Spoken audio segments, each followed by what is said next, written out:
La riqueza de las naciones coloniales y de los nuevos estados de las Américas se fundaron en el trabajo de los esclavos. Mano de obra prácticamente gratuita, de por vida y sin derechos. Uno de los mayores graneros de esclavos de la Tierra, si no el que más, fue el continente africano. La práctica totalidad de las naciones europeas que pusieron pie en África acabaron por tener esclavos o ser traficantes de esclavos. Como es sabido, la ruta comercial de esclavos corría desde el centro de África hasta el continente americano. Lo que ahora son los Estados Unidos fue el destino de muchos de estos esclavos. Si uno fuera una de estas personas, ¿cómo no pensar que se vive en el peor de los mundos posibles cuando eres apartado a la fuerza de tu familia, metido en un barco para un viaje de incierto futuro y obligado a trabajar en condiciones terribles lo que te queda de vida? ¿Cómo puede haber esperanza en un panorama tan devastador? Y dije personas, pero cuando eres un esclavo nadie piensa en ti como una persona. Perder tu familia, tu tierra, tu cultura, tus creencias. Los negros sacados de África se vieron expuestos a la religión de sus señores, de mayoría cristiana. Pese a ser la religión de los mismos que les azotaban y que en muchos casos justificaban esta jerarquía social que habían creado, el cristianismo arraigó entre los esclavos.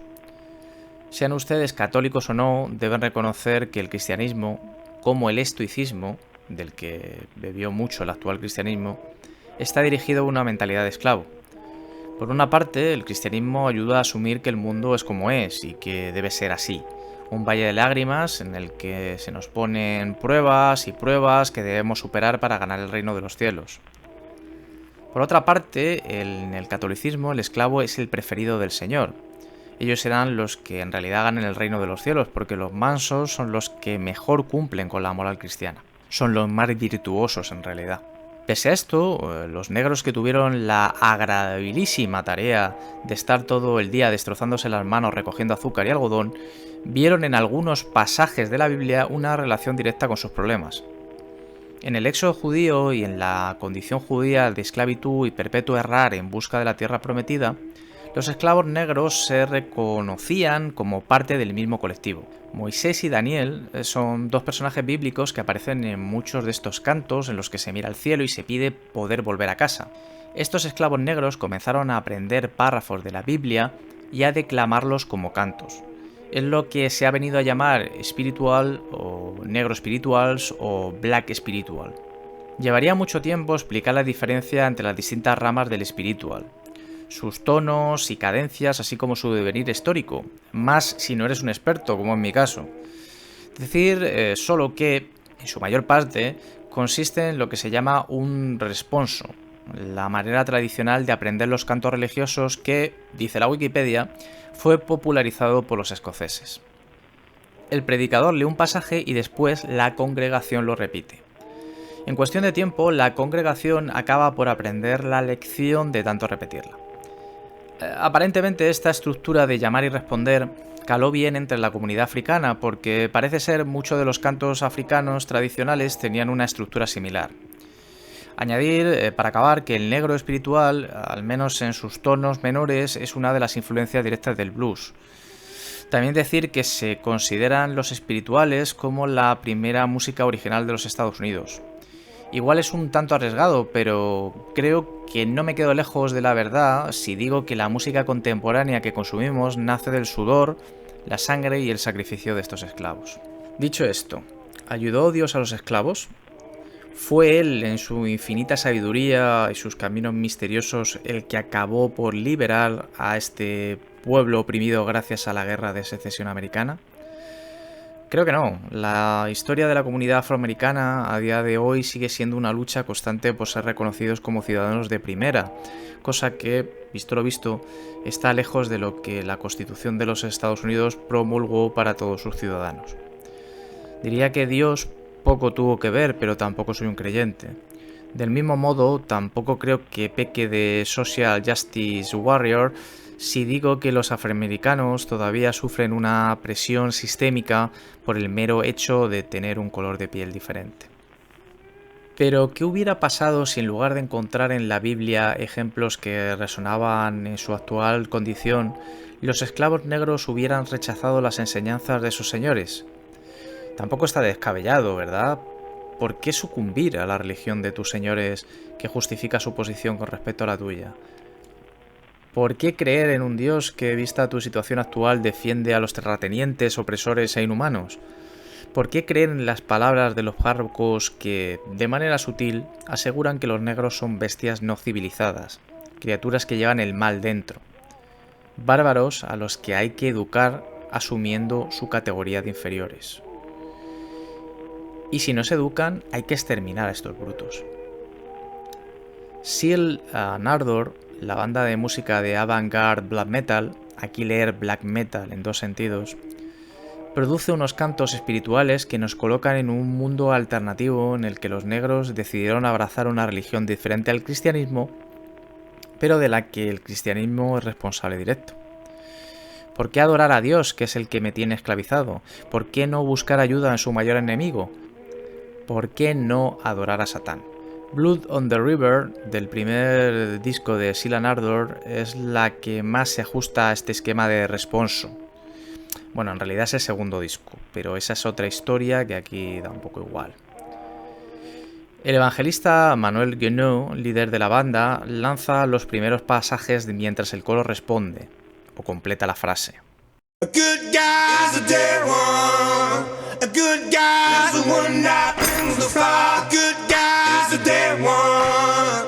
A good guy's the one that brings the fire. A good love is a dark one. A good love is the one that brings the fire. A good love is a dark one. A good love is the one that brings the fire. ¿Cuál es el buen Dios? El Dios muerto. ¿Cuál es el buen Dios? El que trae el fuego. ¿Quién es el buen Señor? Uno oscuro que trae el fuego.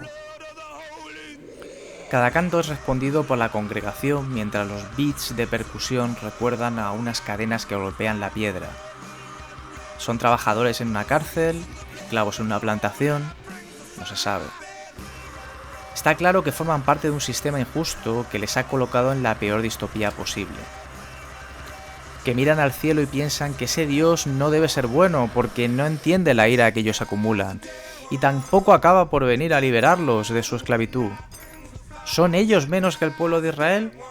El buen Señor solo puede ser el contrario al Dios que nos escucha, alguien que les libre de esa situación y les saque de allí con vida. A cambio, ¿les serán eternamente fieles al Señor Oscuro? Bueno, ¿por qué no, si el Dios cristiano nunca asomó por la plantación? La idea popular de Satán poco tiene que ver con lo que aparece en la Biblia. Es un asunto complicado de explicar, pero el Satán bíblico es una idea más que una realidad. Fueron los padres de la Iglesia durante la Edad Media y Milton, con su Paraíso Perdido, los que dieron un halo de realidad a la figura del demonio como el gran adversario. En las canciones de Seal Nardor, Satán es esa figura casi todopoderosa que se enfrenta al Señor usando sus artes oscuras. Satán, al igual que el Jesús del Evangelio de Lucas, no vino a traer paz sino espada. Si Dios no hace nada, será el demonio el que los liberará del trabajo y vendrá a acabar con todos los que se llaman a sí mismos santos y piadosos. La segunda estrofa es el deseo del esclavo que no se deja seducir por la idea de seguir siendo piadoso con los que se llaman a sí mismos santos. Porque claro, ya lo decía Nietzsche, que los buenos, como los Aristoi, fueron unos señores que se llamaron a sí mismos buenos. Por tanto, las cosas que hacen ellos, los buenos, por necesidad deben ser las cosas buenas. Esa es la moral del Señor, del que crea y toma las riendas de su destino, afirmando con sus actos lo que está bien y lo que está mal. En cambio, el cristianismo te dice que debes tomar la vida como una bandeja de una fiesta, pillar un poco, pasar la bandeja y no quejarse. En realidad esto lo decían los estoicos, pero bueno, tanto da. Sin embargo, los santos no suelen compartir la bandeja. Te la pasan por debajo de la nariz y te dicen que esperes a la otra vida para disfrutar. O peor, si quieres la bandeja, te la tienes que ganar siendo como ellos, santos. Y ser santo solo lo concede Dios, así que ahí hay un catch-22 difícil de superar.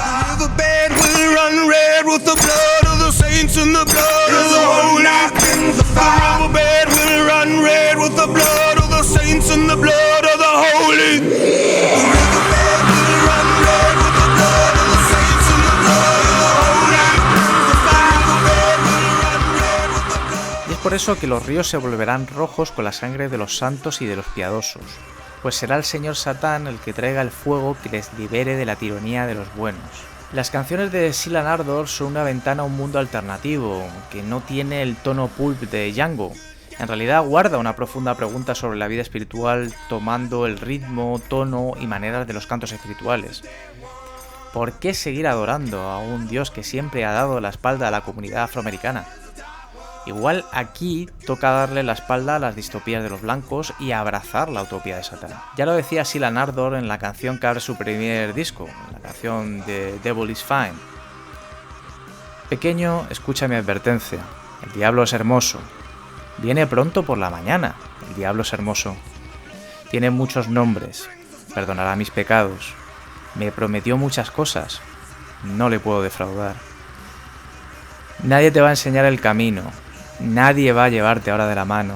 Nadie va a dirigir tu camino. No. El diablo es hermoso. El diablo es hermoso.